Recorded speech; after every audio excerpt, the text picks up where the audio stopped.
All right, quick recap from June when we talked about finding the Spirit, the first part of this series. And in that message, I talked about how all of us are on a journey.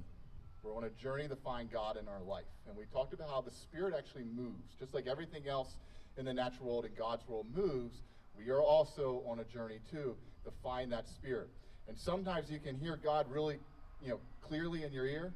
And other times he seems really distant. And when he seems distant, that is our signal, hey, I got to go do something. I got to change the way I'm doing something. Maybe I got to go somewhere. I got to put myself in a position where I can best hear God, right? That's what you're always trying to do. You want to put yourself in proximity to God at all times in your life. He's like a magnet. He's pulling you towards him.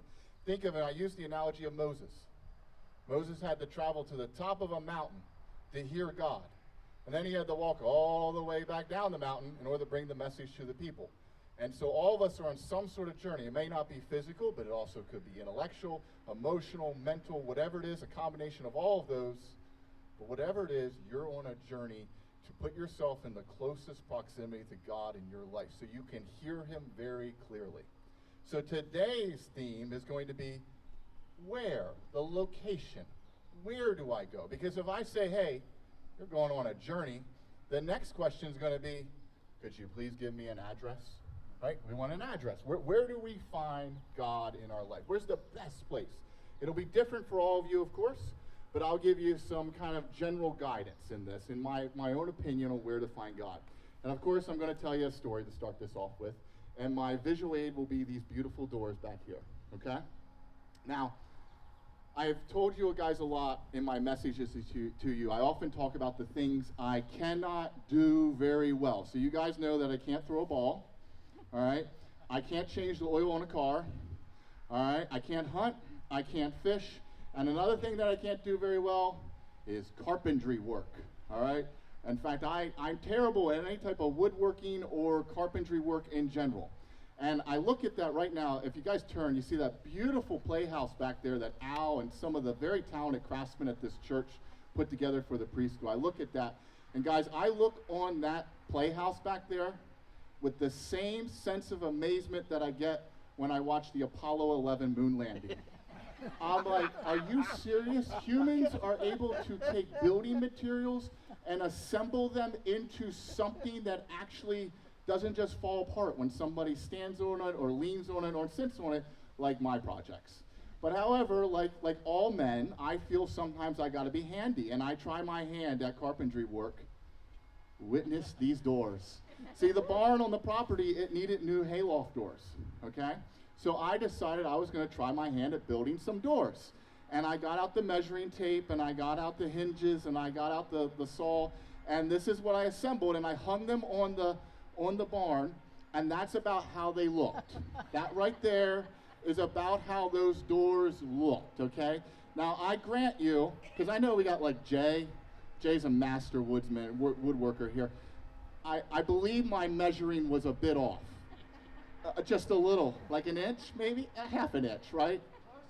It's close enough, right? But it was, and I don't know what this thing is. Maybe this is a feature, okay? And we didn't really rough out these edges either.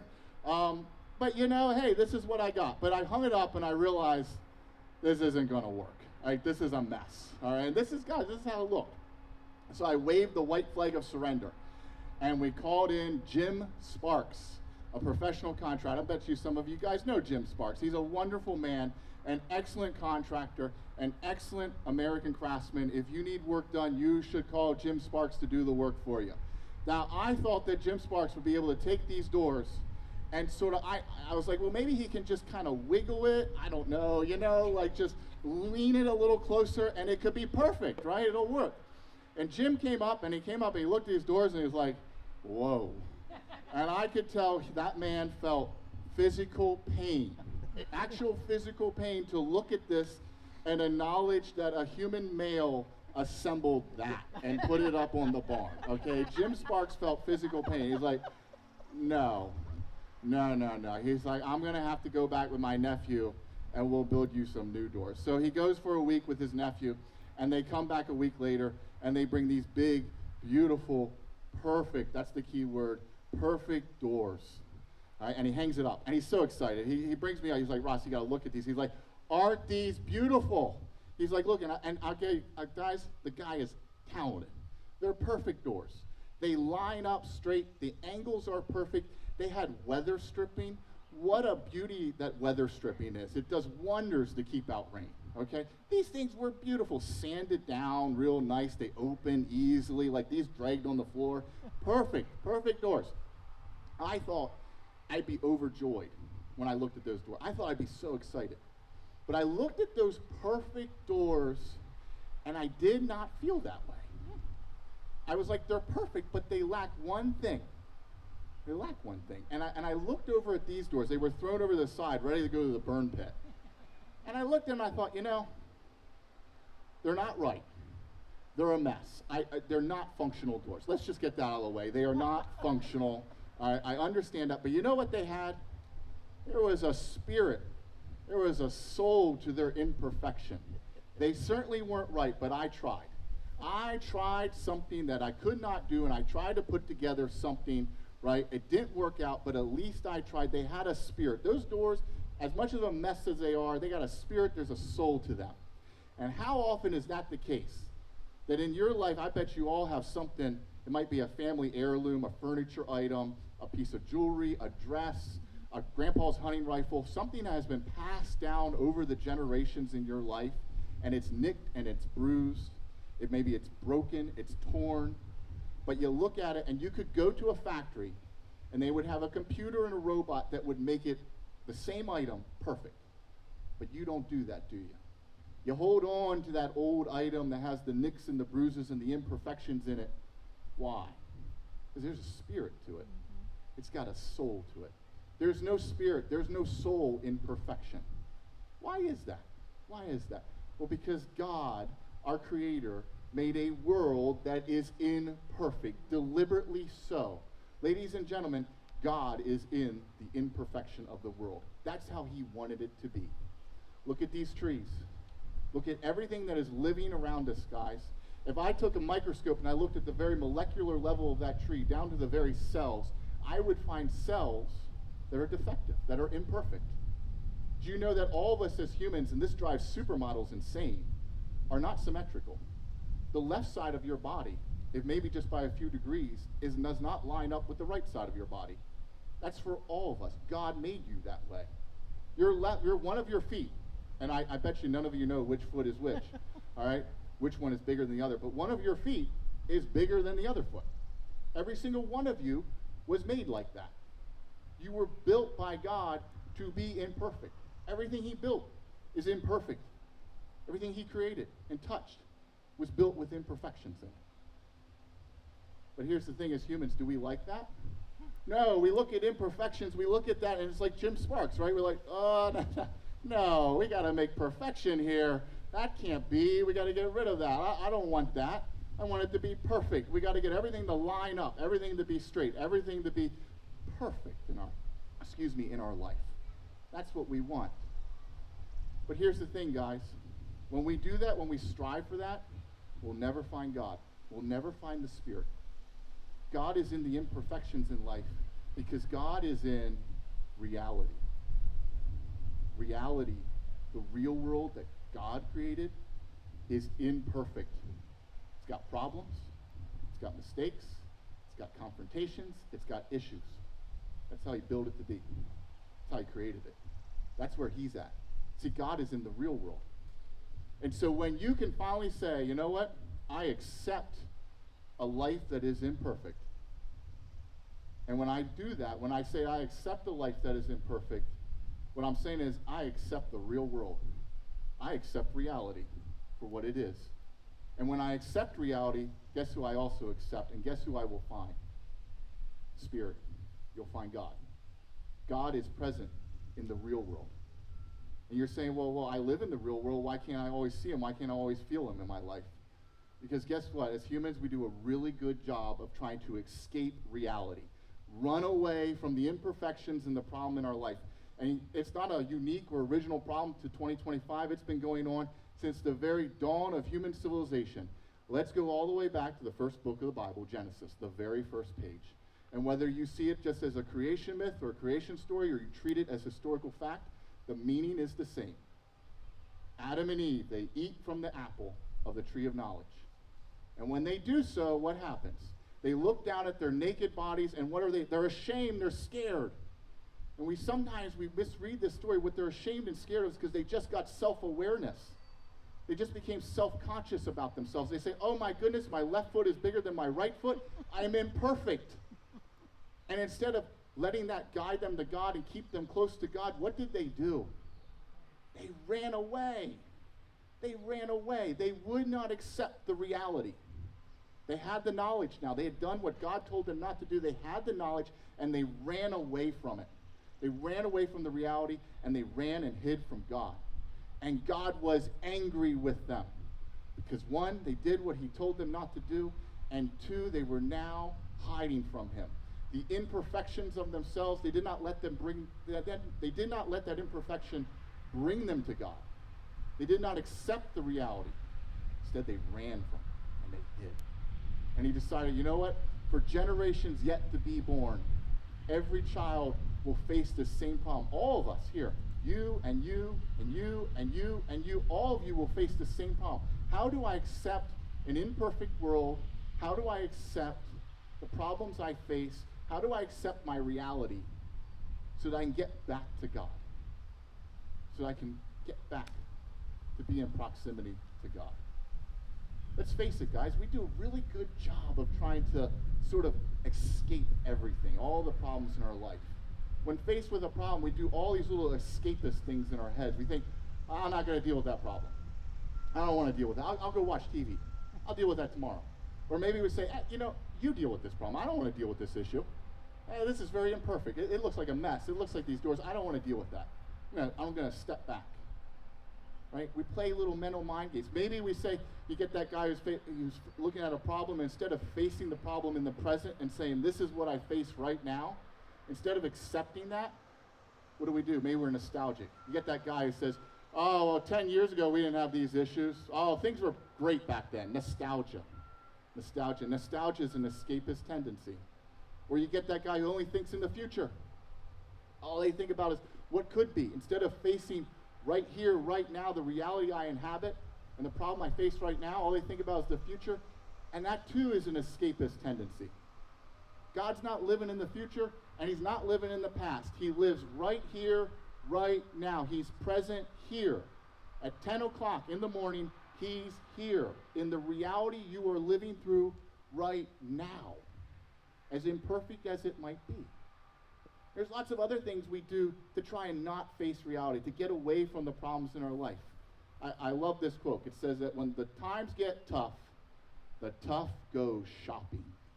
Isn't that so true? That's a great way to distract yourself from life's problems. Grab the credit card and just go shopping. Buy something, and I'll distract myself from the problems of life. And other people do maybe harmful behaviors. Think about alcoholics. Right? They go and they drink, and they'll all tell you the same thing. I drink to get away from the problems in my life, the imperfections. And maybe they even turn to drugs. There's harmful behaviors sometimes when we try and escape reality, when we're just like Adam and Eve and running away from God. It's all the same, guys. It's all the same. We're not journeying towards him. We're not accepting reality and accepting the problems and issues in our life. Instead, we're running away from him, and you'll never find him that way. You only find God in the real world. In the real world he created. I know people tell me that faith is belief in the unseen. Faith is belief in something I can't prove, and I actually personally disagree. Faith is belief in reality. The reality God created. Faith is belief in a real world. Faith is belief that every day we get handed a hand of cards, and some days it's a really good hand of cards, and other days it's a lousy hand of cards, and some days, or most days, it's probably just a so-so hand of cards, and I have to accept that and deal with it as it comes. That's reality. That's like everything else on this planet, that in this universe that God ever created. That's how it works. That's the real world. That's where God is present. And I got to be here right now in the present in order to find him. Now, I'm going to conclude this with a couple practical examples in my life of imperfections and being present in the moment where I found God, okay? And I have a visual aid for this first one. You guys will like this. We got a family photo. This is the family photo that hung on the walls in the house for decades, okay? And you guys will probably notice in this photo that this is the St. Luke directory photo. Yeah, this is the photo taken here at St. Luke. All right, you guys remember when we did those, okay? And if you notice in this photo, who is not smiling? Yeah, there's somebody not smiling in this photo. Who's not smiling? Yeah, me. I'm the one not smiling. All right, and the story goes like this. We walked into the social hall, and there was a photographer down there. And there were some kids, and if the kids didn't smile or act right for the photo, the photographer would throw them a stuffed animal. So I was like, you know what? I really want a stuffed animal. So I'm not going to do what my mother wants me to do and cooperate. I'm going to have a frown. So I sat there with that look. And you know what? This is the best part of the story. He never threw me the stuffed animal. I never got what I was looking for, okay? But what's funny is he took the picture, and this hung on the wall for decades. It is the family photo. Now, why do I like this photo so much? Because, you know, when we take family photos, how often do we want the photo to be perfect? Everybody's smiling. Everybody loves each other, right? It's supposed to look like a Hallmark movie, isn't it? That's what you want your family photo. And you know what, guys? I hate to say it, and I'm sorry to you, those of you who like Hallmark movies. They're fantasies. They're escapist, okay? You're running away from reality when you watch it. It's fun to do sometimes, I get it. It's enjoyable for a little bit, but it's not reality. No family is perfect. No family, not everybody doesn't always get along. They're all dysfunctional. I don't care what you tell me about how perfect your family is. It's not the truth, okay? It's just not the truth. This, ladies and gentlemen, this is reality. That's why I like it. And I think that's why my mother liked it and hung it on the wall, because this is what families look like. Somebody's throwing a wrench in the plans. Somebody's not cooperating. And you know, if it's reality, guess what's there in reality? Say it. God. God is in this photo. This is the real world. This is what it looks like. All right? But at least you know what? We're all together. We are all together. It's still a family. Right? This is God's family too. God's family is everybody.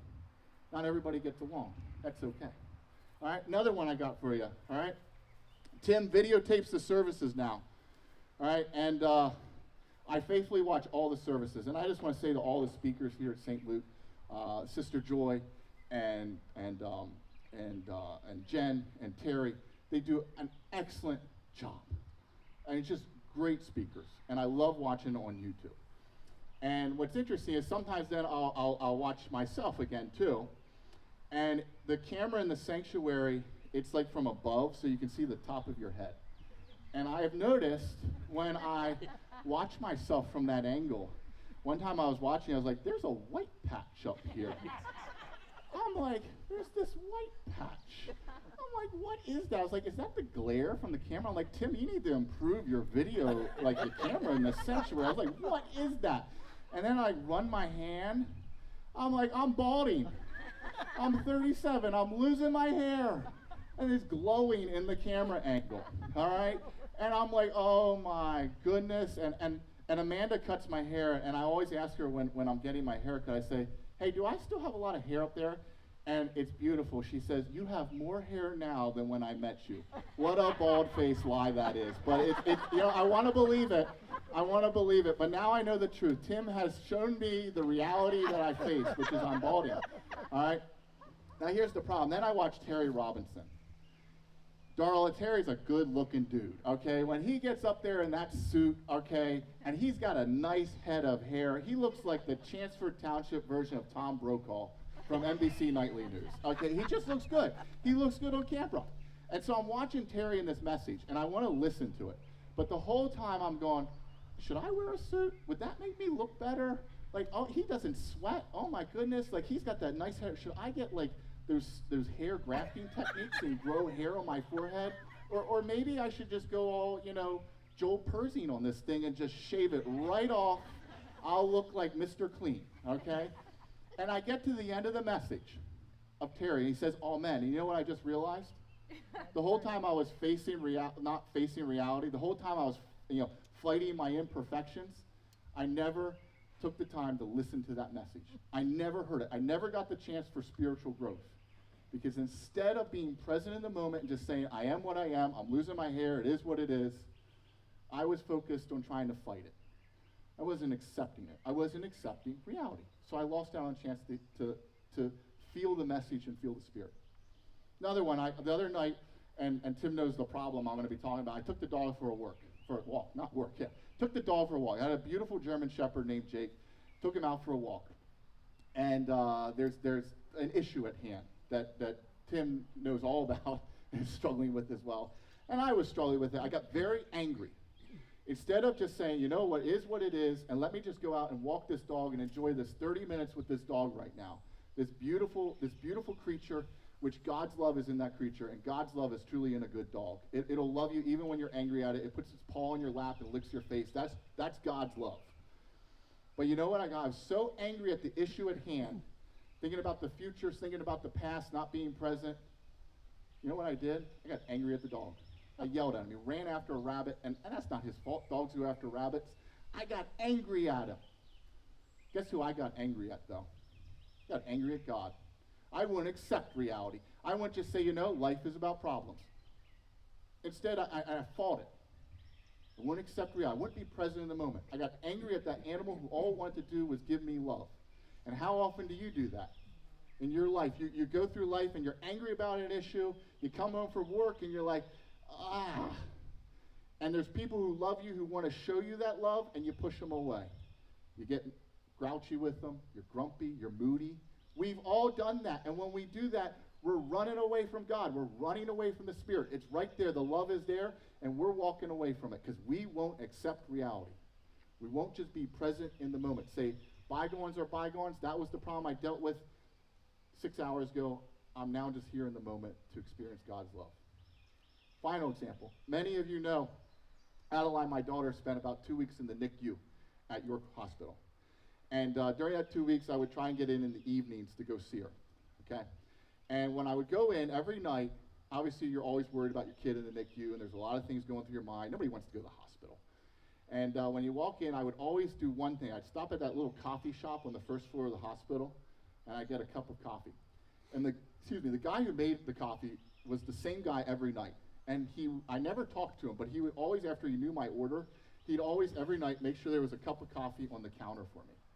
I never talked to this man. I never knew his name. We never exchanged any type of dialogue. But if he would see me, he'd go make that cup of coffee, put it on the counter.